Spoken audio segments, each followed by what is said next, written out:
This is People's Club. It's one of the leading clubs in Rwanda.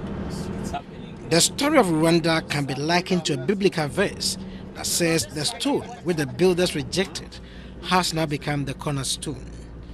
This is because to many people, Rwanda is synonymous with the horrors of the 1994 genocide against the Tutsi, which led to the destruction of not only lives, but also the little infrastructure it could boast of after several years of conflict. Wow. We can take photographs, right? Yeah. We can get that and take photographs. But today, Rwanda has a new story to tell about a country of hope, offering one of the best investment climates in Africa, beautiful places for tourists to visit, and most importantly, first among first in the world. Studies done by the World Bank indicate that countries plunged into war can turn the ashes into beauty in 60 years. However, Rwanda has done it within a space of 20 years, thus making it the first in the world to achieve this feat. It is the first country in the world to have 60% of its parliamentarians being women, the first to have 98% health insurance cover for its citizens in Africa, as well as the cleanest city on the continent of Africa. The first in Africa to have successfully banned the use of plastic bags since 2007. Despite these major developments, this nation of 11 million people has not been resting on its oars and has taken another giant leap in the technology space by being the first country in the world to use drones to bring emergency health care to the doorstep of its people.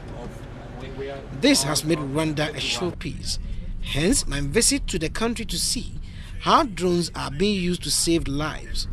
From Kigali, the capital, we travel for 1 hour 30 minutes to Muhanga, where Zipline, a US startup, has in partnership with the Rwandan government set up a site to use drones for ferrying vital medical supplies to its far-flung hospitals by air.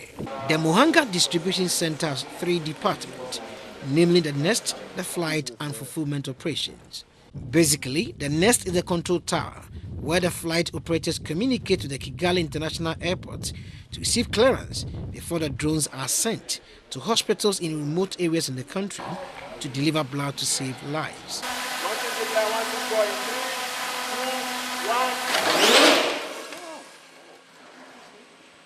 From the nest, my next stop was the fulfillment center. This is where the blood is kept before they are distributed. But before one enters, he or she has to cover his shoes to avoid any contamination.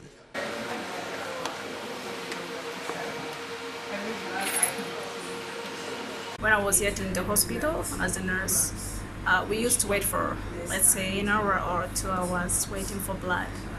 And for this time, they don't wait because it is easy and quick. They get blood as quick as possible. Prince Dako is among the 10 Ghanaians who are in Muhanga and are studying the Rwandans. We get orders from the patients, and normally it's the medical laboratory technicians who make the order, and they request the blood units through 4 main ways. 1 is an email, 2 is WhatsApp, 3 is SMS, and the last one is a phone call. After the blood has been packaged into these boxes, then it is handed over to the flight operators for them to launch the drone.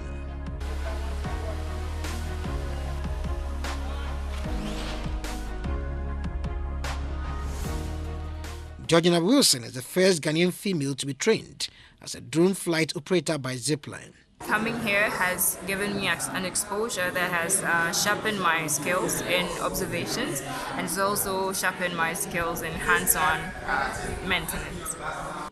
The other Ghanaian flight operators are Gideon Sian, John Baptist Ewuziansa, and Emmanuel Akon. What we have, it is more of a robot than a plane, so it has a mind of its own, so to speak.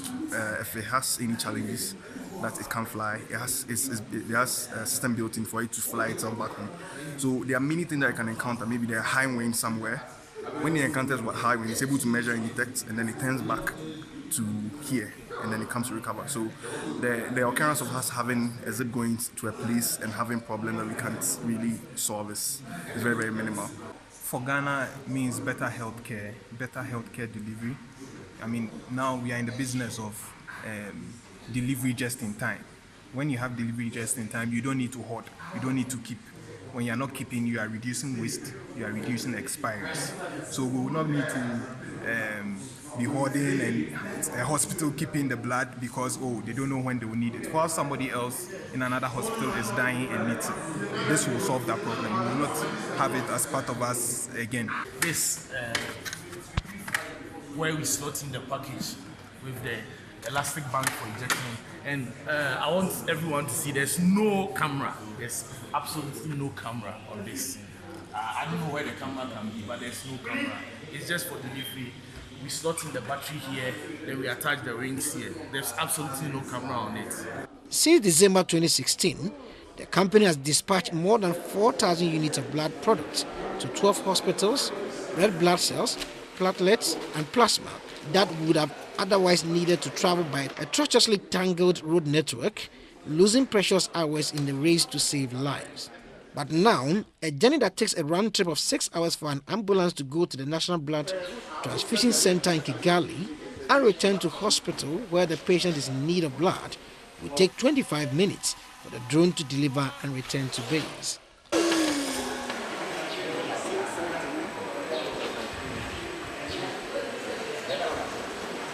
The next place to visit was the Ruhango District Hospital to see at first hand how the drones launched from Muhanga get to the end users of the blood at the hospital. The journey from Muhanga to the Ruhango Hospital was about 1 hour 45 minutes. I must say it was tiring because in Rwanda, one cannot drive through town beyond 60 kilometers per hour. But it gave me the opportunity to see the countryside of Rwanda. We arrived at Ruhango Hospital about 4:30 p.m. and we waited for about 15 minutes. Then we were alerted about the arrival of the drone dispatched from Muhanga to bring blood to the hospital. He dropped the thing.